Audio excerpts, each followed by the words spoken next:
और ये जो शक्तियां है ना, परमात्मा आते हैं तो किस लिए याद करना है?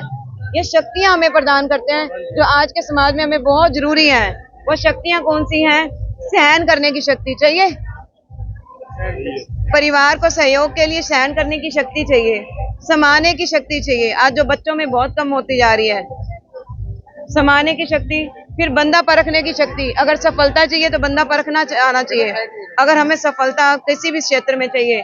फिर निर्णय लेने की शक्ति, वह परमात्मा से ही मिलती है हमें।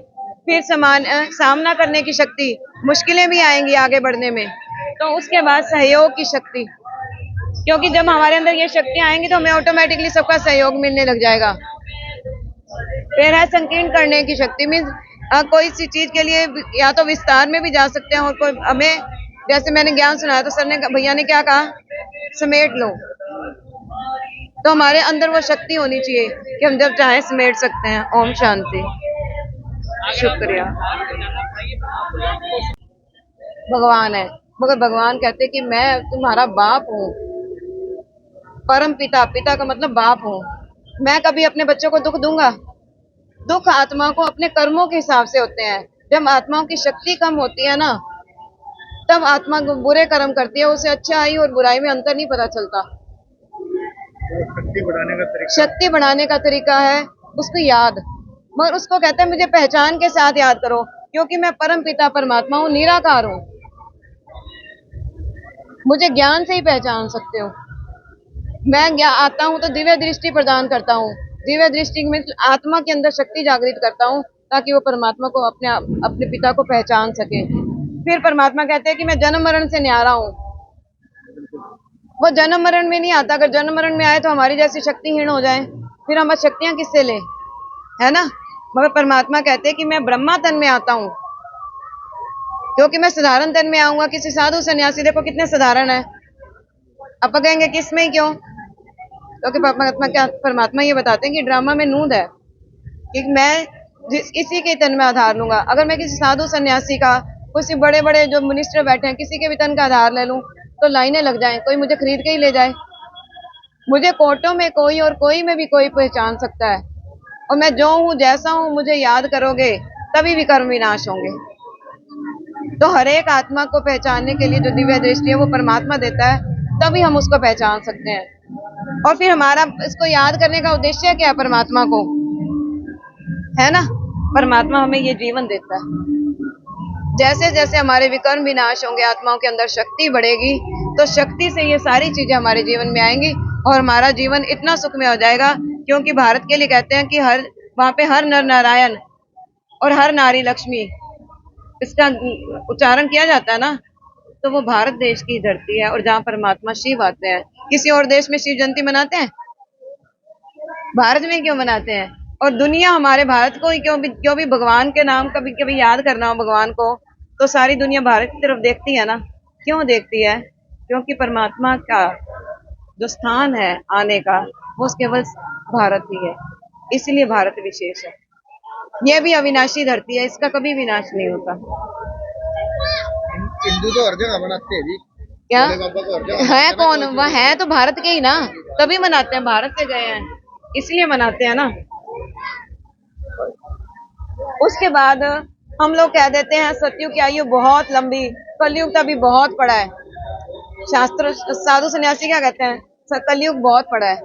जब हम अपने घरों में सुरक्षित ही नहीं है, हम कहीं चलते हुए सुरक्षित नहीं है, तो क्या हमें अभी और लंबी जीवन चाहिए? ऐसा नहीं चाहिए ना।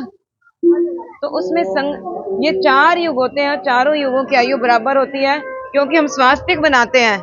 स्वास्तिक बनाने का क्या उद्देश्य होता है? इसमें कोई छोटी बड़ी लाइन होती है? नहीं होती ना, क्योंकि ये इसका प्रतीक है, 4 युगों का प्रतीक है ये, और चारों युग बराबर होते हैं। अब कलयुग भी पूरा हुआ, ये 100 साल का एक संगम युग बचा, जब परमात्मा धरती पे आते हैं और अपना परिचय देते हैं उससे हम, और फिर कहते हैं कि मुझे जो हूँ जैसा हूँ मुझे याद करोगे, तब तुम्हारे भी कर्म विनाश होंगे। अभी जो त्रेता युग से कलयुग का कितना समय हो चुका है? ये देखो 1250 त्रेता के, 1250 द्वापर के चले गए।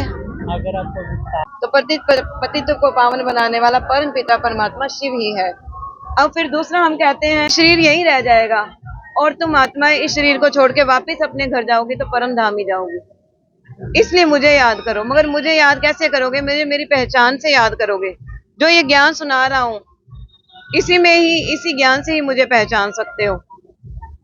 तो परमात्मा कहते हैं कि जो ये ड्रामा है, जैसे उसमें गीता में भी कहा गया है कि बच्चे जो तुम्हें सारा दिखाई दे रहा है ना, ये जो तुम्हारे रिश्तेदार संबंधी दिखाई दे रहे हैं ना, ये सब मरे पड़े हैं।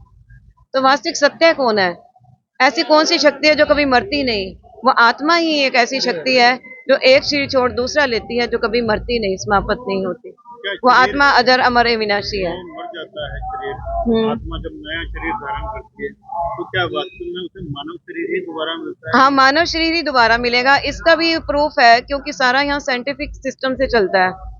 क्योंकि जैसे हम लोग जैसे हिप्नोटाइज किया, किसी को पिछली याद में गए वो लोग, ऐसे कई थेरेपीज होती हैं। तो किसी ने कहा कि मैं जानवर बनता हूँ, भी कोई जानवर बना। मगर हमारे जो चरित्र हो जाता है वो चरित्र ऐसे हो जाता है कि मनुष्य का भी जैसे सांप की तरह, कहते हैं इसका तो ये ना सांप की तरह है, क्योंकि उसका व्यवहार ही ऐसा हो जाता है। व्यवहार से हम उसको कह देते हैं कि वो ऐसा है, ऐसा ऐसा है, परंतु वास्तव में मनुष्य मनुष्य ही बनता है। क्योंकि जैसे अगर पेड़ है, कोई आम का पेड़ है, आम के पेड़ पे सेब लगेगा? नहीं लगेगा ना। तो मनुष्य जीवात्माएं हैं, वो मनुष्य का ही जन्म लेती हैं और 84 जन्म लेती है। 84 लाख नहीं होते, 84 लाख जातियां होती हैं, पर जातियां 84 लाख है, मगर 84 जन्म ही आत्मा लेती है। क्योंकि 84 जन्म के बाद भी हमारी स्थिति आज इतनी ऐसी हो रही है कि हमें सेफ्टी चाहिए परमात्मा, क्योंकि हमें एक सुरक्षा के साथ साथ हमें शांति भी चाहिए, सुख भी चाहिए, जो केवल परमात्मा की याद से मिल जाता है। फिर परमात्मा कहते हैं कि मुझे कैसे पहचानोगे? मेरी पहचान परमात्मा कहते हैं कि वो जो मेरे गुण है उससे मेरी पहचान मिलती है। आज उधर चलो।